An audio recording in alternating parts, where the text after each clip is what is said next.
কামৰূপা মোৰ সুদি সুৰীয়া অসমীয়া ভাষা জগত সভালৈ যাব। উজ্জ্বল সুজ্জ্বল কহিনুৰ পিন্ধি হাঁহি জ্যোতিৰূপা হ'ব।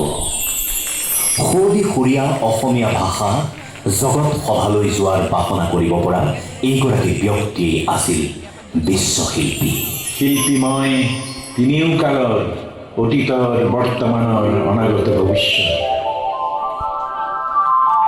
আদিতেই যাত্ৰা কৰি অনাদিলে যাওঁ, ধ্বংসৰ মাজেদি মই ৰূপান্তৰেদি ৰূপ পাই নৱতম সৃষ্টিৰ সৰিতা জনাওঁ। জনতাৰ হৃদয়ত মোৰ সোণোৱালী দেশ, মই পিন্ধো বিশ্ববেশ, নতুন দৃষ্টিৰে চাওঁ সৃষ্টি অন্বেষ।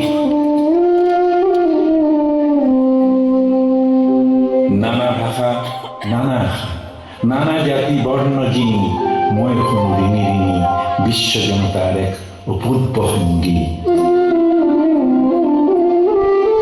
সেই সংগীতৰ প্ৰতিধ্বনি তোলো মোৰ গানে সুৰে, সাম্যৰ সমৃদ্ধিৰ সৌন্দৰ্যৰ মহামহত্বৰ পাতিবলৈ শান্তিৰ নৱলোক এই পৃথিৱী। মোৰ কল্পনা মেধা বুদ্ধি মনীষাৰে মোকে কৰি সংস্কৃতিৰ পূৰ্ব আধাৰ, মোকে খৰিতা কৰি জ্বলাওঁ বিশ্ব চাকি, বিশ্ব জনতা পূজাৰ। সেই পূজাৰ প্ৰধান অৰ্ঘ্য কৰি মই মোকে দিওঁ উপহাৰ, মোকে কৰি ষোড়শ প্ৰচাৰ। বিশ্বজুৰি জনতাৰ জয় জয়কাৰ, বিশ্বজুৰি জনতাৰ জয় জয়কাৰ, হওক জয় জয়কাৰ।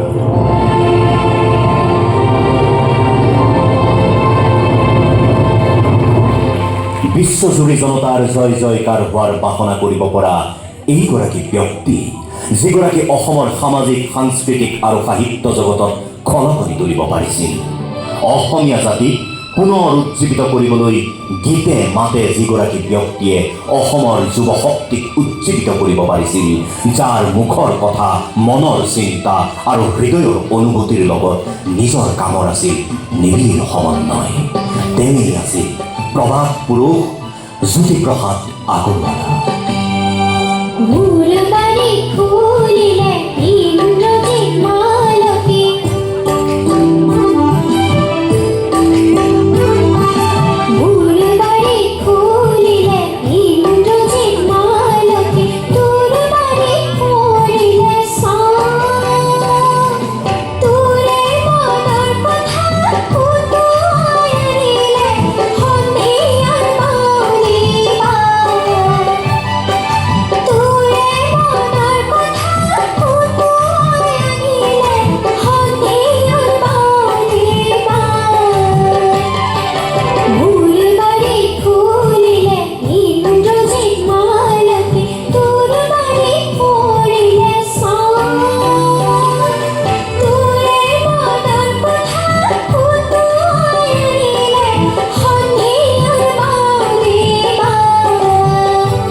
মাটিৰ প্ৰতি থকা দুৰ্বাৰ মোহে জ্যোতিপ্ৰসাদ আগৰৱালাক গঢ়ি তুলিছিল এজন যুগস্ৰষ্টা অসমীয়া ৰূপে।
1903 চনৰ 17 জুন তাৰিখে ডিব্ৰুগড়ৰ তামোলবাৰী চাহ বাগিচাত জন্ম হৈছিল সুন্দৰৰ সাধনাৰ প্ৰতি এইগৰাকী অক্লান্ত কৰ্মী।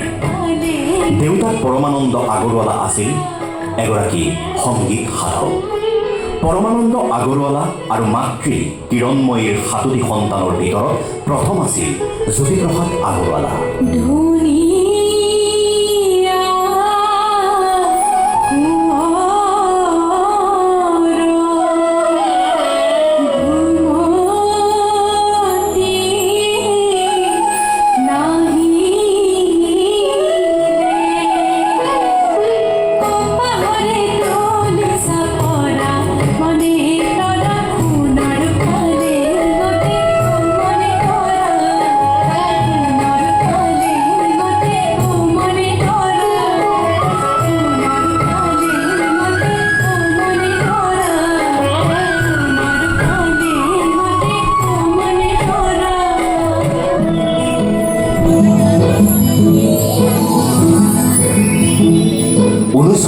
চন তেতিয়া তেওঁ স্কুলৰ দেওনাখনি পাৰ হোৱা নাই।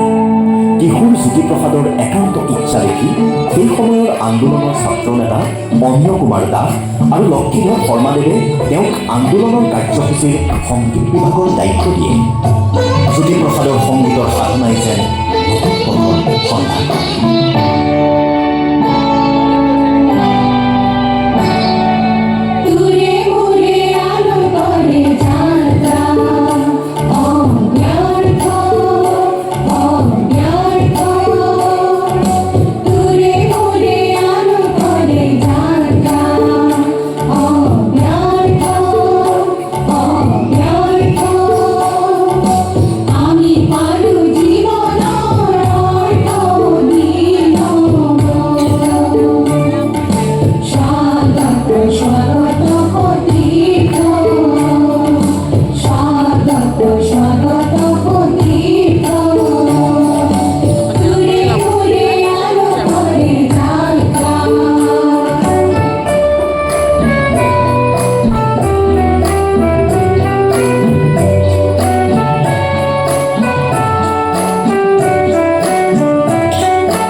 চনত জ্যোতিপ্ৰসাদে কলিকতাৰ চিত্তৰঞ্জন দাস প্ৰতিষ্ঠিত বিশ্ববিদ্যালয়ৰ পৰা প্ৰৱেশিকা পৰীক্ষা পাছ কৰি বৰদেউতাক চন্দ্ৰকুমাৰ আগৰৱালাৰ প্ৰেছ চলোৱাত সহায় কৰিছিল।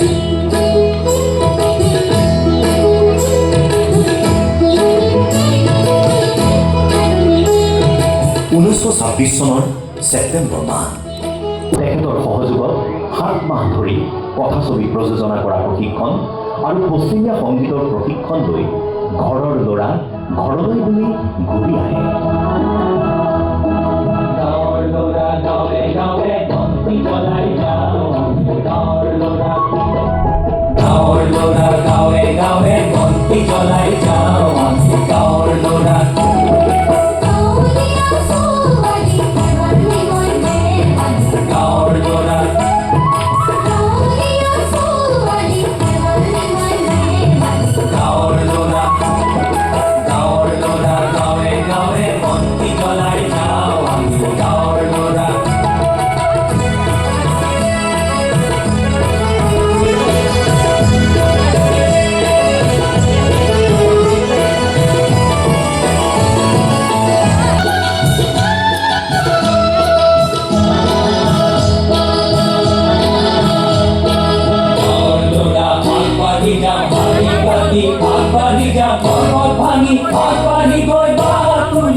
প্ৰত্যাৱৰ্তন কৰি তেওঁ পুনৰ সক্ৰিয় হৈ পৰিল পূৰ্ণগতিত চলি থকা আন্দোলনত।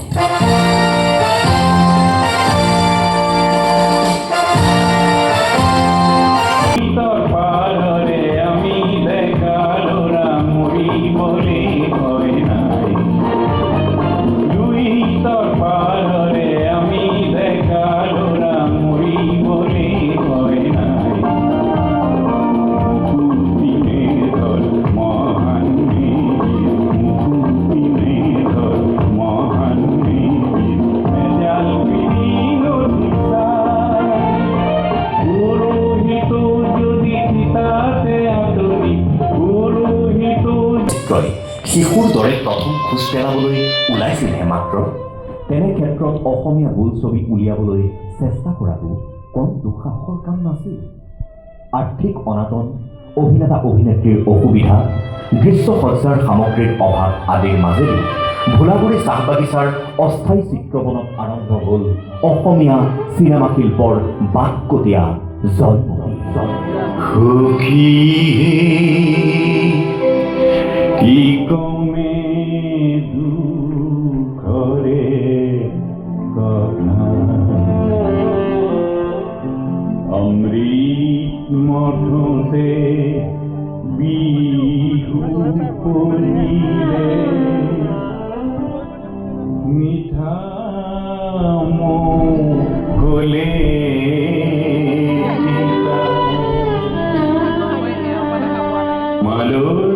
সাকি পাতে দিল সারু গোলে পানি করি, মনরে বাজাতে পক্ষী রাখিল ইউ ঘুষিলে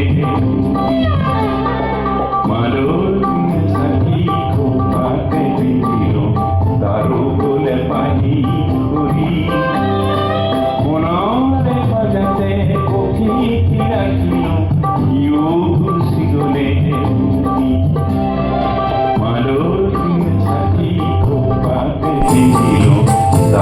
গোলে পানি করি, কোনরে খজাতে পক্ষী রাখিল ইউ ঘুষি গলে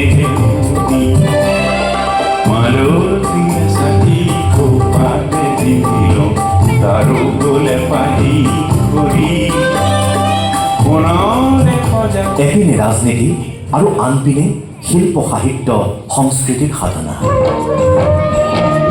অসমীয়া সমাজৰ জীৱন্ত ৰূপ, সুৰসাল সংলাপ, নিভাঁজ অসমীয়া সুৰ, কাহিনীয়ে বিচৰা সুমধুৰ গীত জ্যোতিপ্ৰসাদৰ নাটকত অন্যতম বৈশিষ্ট্য। পৰ্বততে ফুলিলে গংগানুকুল ফুলে কৰি ৰেণুৰে বোলাবি তই কুমলীয়া ও ভয়ামৰ সোণা মোৱা কিনো কৰ গুণি গাথি লেখি লেখি সেউজীয়া পৰ্বততে ফুলিলে গংগানুকুল ফুলে কৰি ৰেণুৰে বোলাবি তই কুমলীয়া ও ভয়ামৰ সোণা মোৱা কিনো কৰ গুণি গাথি লেখি লেখি সেউজীয়া লেখি লেখি সেউজীয়া মনে মনা সেউজীয়া গছে মনা সেউজীয়া পাতে মনা সেউজীয়া পৰ্বততে ফুলিলে গংগানুকুল ফুলে কৰি ৰেণুৰে বোলালি তই কুমলীয়া ও ভয়ামৰ সোণা মোৱা কিনো কৰ গুণি গাথি লেখি লেখি সেউজীয়া লেখি লেখি সেউজীয়া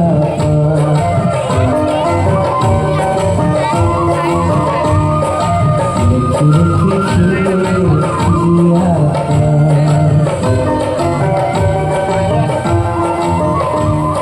মাত্ৰ 14 বছৰ বয়সত ৰচনা কৰা শোণিত কুঁৱৰী মূল আখ্যান অতি পুৰণি।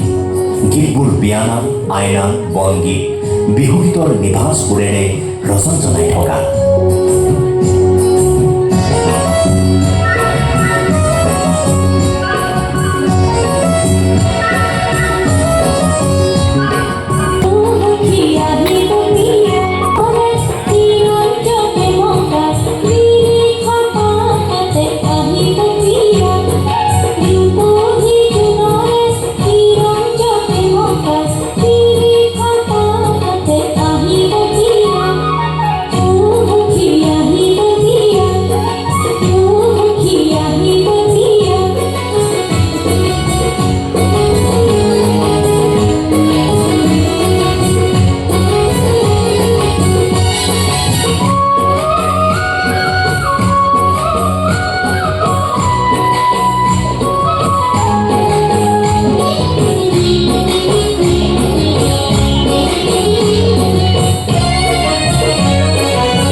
এবাৰ হুঁচিয়াৰ মৃত্যু বিজয় কৰিব লাগিব স্বাধীনতাৰ ঘূৰি-ফুৰাৰ মৃত্যু বিজয় কৰিব লাগিব স্বাধীনতাৰ ঘূৰি-ফুৰাৰ বিশ্ববিজয়ী নৌজোৱান বিশ্ববিজয়ী নৌজোৱান বিশ্ববিজয়ী নৌজোৱান বিশ্ববিজয়ী নৌজোৱান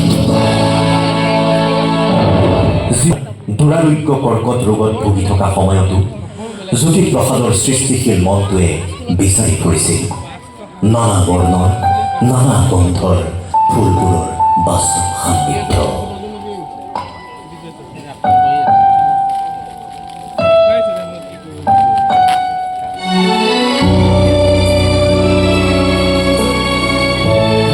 সুন্দৰে যে ফুলাৰ মন্ত্ৰ অহৰাত্ৰি মাতে, সেয়েহে আজি ইমান ফুল প্ৰভাতে প্ৰভাতে, কিন্তু তেওঁৰ সেই আশা পূৰণ হ'বলৈ নাপালে।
জানুৱাৰীৰ দিনা তেজপুৰৰ ঘৰৰ পৰাই চিৰ সুন্দৰ বিয়াসী এই শিল্পীগৰাকীয়ে চিৰ সুন্দৰৰ ৰাজ্যলৈ গতি কৰিলে। জয় জয় সুন্দৰ সত্য সনাতন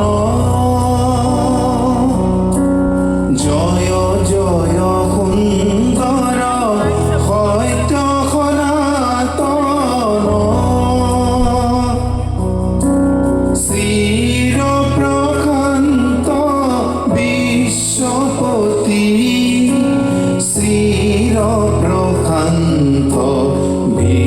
বিশ্বপতি জয়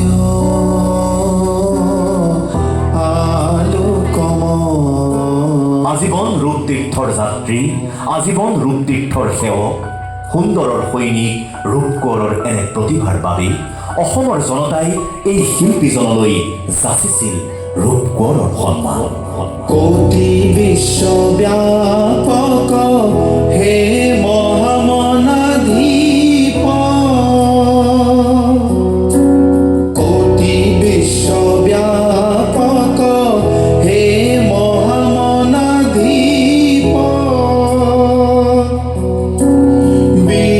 বিশ্বজীয়ন জ্যোতি বিশ্বজীয়ন জ্যোতি জয় আলোকময়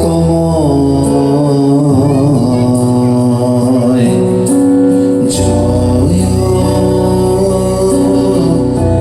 আলোকময়। ২৮ বছৰো গৰকি নোপোৱা আজীৱন কৰ্মী জ্যোতিপ্ৰসাদে অসমৰ বুকুৰ পৰাই সমল পুতলি তাকেই অধিক সংস্কৃত ৰূপত অধিক সুন্দৰ কৰি অসমতেই পুনৰ দি থৈ গ'ল। অসমীয়াই সেইবাবেই গণ্য কৰে জ্যোতিপ্ৰসাদ আগৰৱালা ২০ শতিকাৰ শ্ৰেষ্ঠ অসমীয়াসকলৰ মাজৰেই এজন।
ৰে